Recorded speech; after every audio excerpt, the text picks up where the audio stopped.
ईमानदारी से लड़ाई लड़ रहे हैं और उस हौसले से लड़ाई लड़ रहे हैं, और उस हौसले और आपका हौसला और उसके आगे हमारे पास ना उससे ज्यादा कुछ है और ना उससे ज्यादा हमें कुछ चाहिए। हमें आपका दिया हुआ हौसला चाहिए। और जो आज भिवानी में चारों तरफ जो भिवानी को जाम करने का काम आपने किया है, सारे रिकॉर्ड तोड़ने का काम किया बारिश में, और ये शामों की बुआरी चल रही है। शाम किसान और मजदूर जानता है कि कितना, जब बारिश कल हुई तो आज कितना पीक का टाइम है काम करने का। शामों की बुआरी चल रही है। उस समय आपने जो हौसला दिया है, सरकार की, खट्टर सरकार की चंडीगढ़ में, मोदी सरकार की दिल्ली में नींद उड़ाने का आपने आज काम किया है। और आज का ये कार्यक्रम इस सरकार की, विपक्ष आपके समझ नहीं है, ये इस सरकार का विदाई का कार्यक्रम है। आप इसको विदाई का कार्यक्रम मानो। जिस तरीके से मैं हुड्डा साहब को, उदयमान जी को और सभी को बताना चाहता हूं, केवल यहां पर, यहां की संख्या या यहां का जोश से आप आकलन मत लगाएं। जैसे भिवानी को एक एक कार्यकर्ता ने सजाने का काम किया है। आप दादरी की तरफ से आओ, दादरी तक होल्डिंग, लोहारू की तरफ से आओ, क्या कहने लोहारू के, लोहारू तक होल्डिंग, आप तोशाम की तरफ से आओ, तोशाम तक, आप रोहतक की तरफ, कलानौर की तरफ आओ। भिवानी को जिस तरीके से वो भावना का आपका प्रतीक है। एक और तो मुख्यमंत्री खट्टर साहब का जनसंवाद यहां हुआ, एक और जनसंवाद की विफलता और एक और विपक्ष आपके समक्ष की सफलता आज हरियाणा की राजनीति में बदलाव का प्रतीक। दो सरकारें विपक्ष आपके समक्ष, दो सरकारें हैं। एक चंडीगढ़ में, चंडीगढ़ की सरकार में नेता विपक्ष हुड्डा साहब के नेतृत्व में 30 हमारे विधायक, जब जनता की बात सरकार ना सुने तो विपक्ष, उनकी लड़ाई लड़ने की जिम्मेदारी विपक्ष की होती है। वहां पे लड़ाई लड़ी जा रही है। दूसरी सरकार दिल्ली में, विधानसभा में तो मजबूत विपक्ष है, मगर दिल्ली में संख्या बल हमारी कम है। 15 सांसद हैं हरियाणा से, 10 लोकसभा, 5 राज्यसभा, 14 भाजपा के हैं। लेकिन ईमानदारी से मैंने यही कोशिश करी कि हरियाणा की विपक्ष की आवाज, संसद में कैसी भी सरकार हो, लेकिन विपक्ष की आवाज संसद में, सरकार लाख प्रयास करे लेकिन विपक्ष की आवाज कुचली ना जाए हरियाणा के। मैं एक हो सकता हूं, मगर मुझे ये जो विपक्ष आपके पास, विपक्ष आपके समक्ष के जो कार्यक्रम है, विपक्ष आपके समक्ष के कार्यक्रमों में जो लाखों की संख्या में आप पहुंचते हो, तो जो संसद में मैं हरियाणा से अकेला विपक्ष में जरूर पहुंचता हूं, लेकिन मुझे विश्वास होता है कि मेरे साथ 3 करोड़ हरियाणा वासियों का आशीर्वाद मेरे साथ वहां पे होता है। हरियाणा का भट्टा बिठा दिया इन्होंने, हरियाणा का लड़ इस ले रहे हैं, लड़ इस ले रहे हैं, हरियाणा को विकास की पटरी से उतार दिया। जो हरियाणा चौधरी बंसी लाल जी के समय जब हरियाणा बना, उस समय विकास का प्रतीक, जो हरियाणा, जिसको हरियाणा को विकास की बुलंदियों पर 10 साल की कांग्रेस की हुड्डा सरकार ने लेके जाने का काम किया, वो हरियाणा। मैं धन्यवाद करता हूं हुड्डा साहब का। चौधरी बंसी लाल जी ने विकास की जो नींव रखी थी, ना सिर्फ आपने उस नींव पे इमारत हरियाणा के विकास की अपने समय, मगर बंसी लाल जी के नाम से उनको सच्ची श्रद्धांजलि देते हुए अगर देश में एक यूनिवर्सिटी और एक मेडिकल कॉलेज बनाने का काम किया, तो वो आपकी कलम से भिवानी में, वो मैं आपका धन्यवाद करना चाहता हूं। वो हरियाणा जो आपके समय विकास में देश में नंबर 1 पे माना जाता था, हुड्डा सरकार में प्रति व्यक्ति आय, प्रति व्यक्ति निवेश, विकास दर में, अभी विजेंद्र बोल रहे थे, विजेंद्र बॉक्सर खिलाड़ियों के सम्मान में देश में नंबर 1 पे, किसान के हकों के फैसले में, चाहे 1600 करोड़ के बिजली के बिलों के माफी थी, कोऑपरेटिव के कर्जे की माफी थी, गरीब के कल्याण में चाहे 100 गज के प्लॉट का फैसला था, चाहे मकान का फैसला था, चाहे स्कूल में 20 लाख बच्चों के वजीफे का फैसला था, जो हरियाणा बुढ़ापा पेंशन में देश में नंबर 1 पे 2014 तक माना जाता था, इस खट्टर सरकार ने विकास की पटरी से उतार दिया उस हरियाणा को।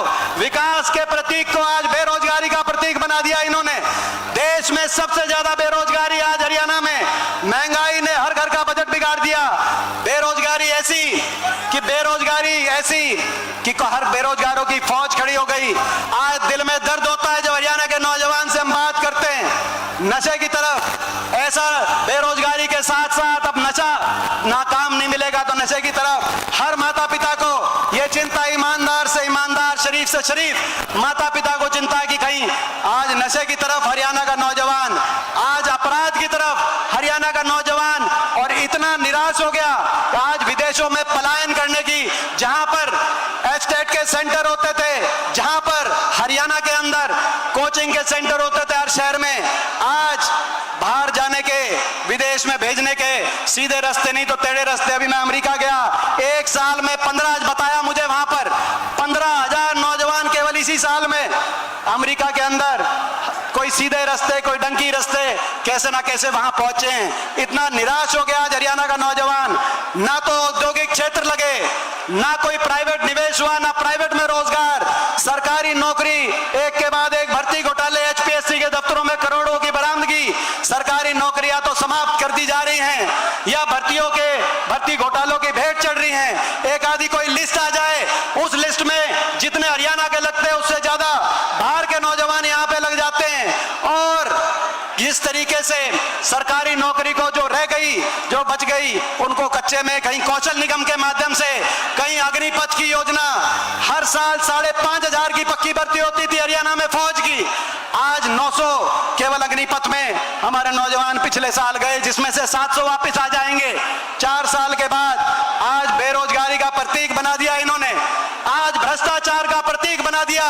ऐसी सरकार हरियाणा में बन गई जो भ्रष्टाचार की नींव पे जिस सरकार का गठन हुआ, आपको याद होगा इलेक्शन से पहले 2019 में लोग बदलाव चाहते थे, लोग इन सरकार को मौका नहीं देना चाहते थे, लोग खट्टर सरकार से, बीजेपी की सरकार से पीछा छुड़ाना चाहते थे।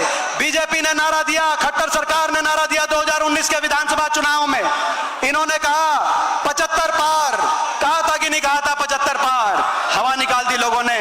दूसरी एक पार्टी आई, उसने नारा दिया बीजेपी को करो जमुना पार, दुष्यंत चौटाला ने नारा दिया, खट्टर साहब कहते थे 75 पार, दूसरा कहता था इन्हें करो जमुना पार। इलेक्शन का नतीजा आते ही दोनों बन गए जमा पक्के यार और चंडीगढ़ में बना दी भ्रष्ट सरकार। और लोग कर रहे हैं, जनता कर रही है हाहाकार। मैं कहना चाहता हूं, कहा कि हुड्डा साहब ने कहा 31 हमारे विधायक, दिल्ली में हमने कहा कि आप ये 10 सीट बीजेपी के खिलाफ जीते हो, आप हमारे साथ आओ, कांग्रेस को समर्थन दो। जेजेपी पार्टी वालों, दुष्यंत चौटाला, हुड्डा साहब ने कहा जो पार्टी 5100 पेंशन देगी मैं उस पार्टी को समर्थन दूंगा। मैं पूछना चाहता हूं, वो 5100 पेंशन आई या नहीं आई, मैं आपसे पूछना चाहता हूं। 5100 की पेंशन का समझौता नहीं था, आज 4 साल के बाद भी 5100 पेंशन का समझौता नहीं था। हरियाणा में भ्रष्टाचार की छूट का समझौता था, लूट की छूट का समझौता था। महकमे इस आधार पे बांटे गए, इस आधार पे महकमे नहीं बांटे गए दिल्ली में बैठ के कि काम कैसे होगा लोगों का, अपनी कमाई कहां से आएगी, इस आधार पे महकमे बांटे गए। शराब का महकमा किसके पास गया, एक्साइज का महकमा, ये हर रोज भ्रष्टाचार, एक घोटाले हर रोज निकल रहे हरियाणा के अंदर। इस आधार पर भ्रष्टाचार की प्रतीक, और ये हम क्या बताएं, महकमे कैसे बांटे गए और कौन भ्रष्टाचार कर रहा है, ये हम क्या बताएं, ये तो जेजेपी के विधायक ही बता रहे हैं। हिसार से, नारनौल से 7 लगता क्षेत्र है, 750 चिता जल रही थी हरियाणा में, तब ये कहां थे, मैं पूछना चाहता हूं। मैं धन्यवाद करता हूं हुड्डा का भी, हम काम करेंगे, उनका मान सम्मान करने का काम करेंगे। तो किसान का अपमान, कर्मचारी ओल्ड पेंशन स्कीम के लिए गए, उन पे लाठीचार्ज, उनका अपमान। जब बड़े बुजुर्गों की पेंशन कट गई वो गए, उनका अपमान। परिवार पहचान पत्र में जब फैमिली आईडी में जब राशन कार्ड कटे, उनका अपमान। मनरेगा का मजदूर गया, उनका अपमान। ग्रामीण चौकीदार, सफाई कर्मचारी मानदेय बढ़ाने गए, उनका अपमान। हमारी बेटियां और हमारे खिलाड़ी जब दिल्ली जंतर मंतर पे बैठे, हमारी बेटियां न्याय की मांग कर रहे थे, न्याय से ज्यादा कुछ नहीं मांग रही थी हमारी बेटियां, अपमान। इन्हें हो गया है सत्ता का अभिमान, नहीं करते हैं कोई काम, जनता का केवल कर रहे हैं अपमान, और हुड्डा साहब का बारंबार लेते हैं नाम, केवल हुड्डा साहब का नाम लेते हैं, काम कुछ कर नहीं रहे, जनता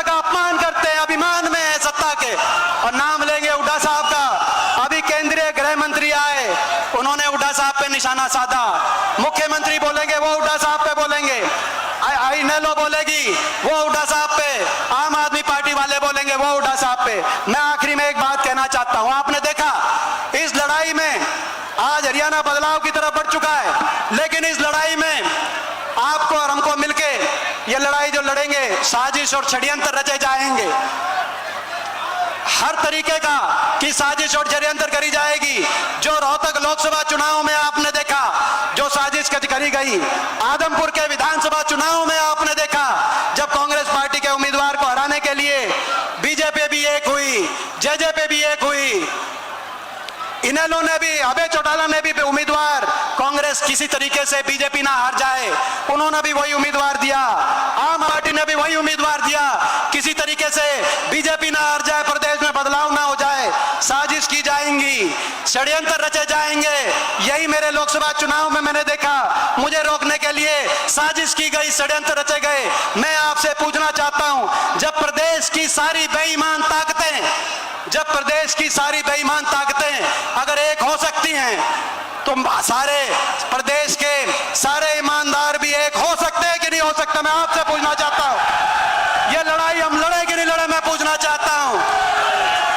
तो भाई सारे अगर बेईमान एक हो सकते हैं तो बेईमानों की तो संख्या बहुत कम है प्रदेश में, सारे ईमानदार एक होकर लड़ेंगे तो कांग्रेस पार्टी जीतेगी। देश में राहुल गांधी जी के नेतृत्व में कांग्रेस का परचम फहराया जाएगा और हरियाणा में हुड्डा साहब और उदयभान जी के नेतृत्व में हरियाणा के अंदर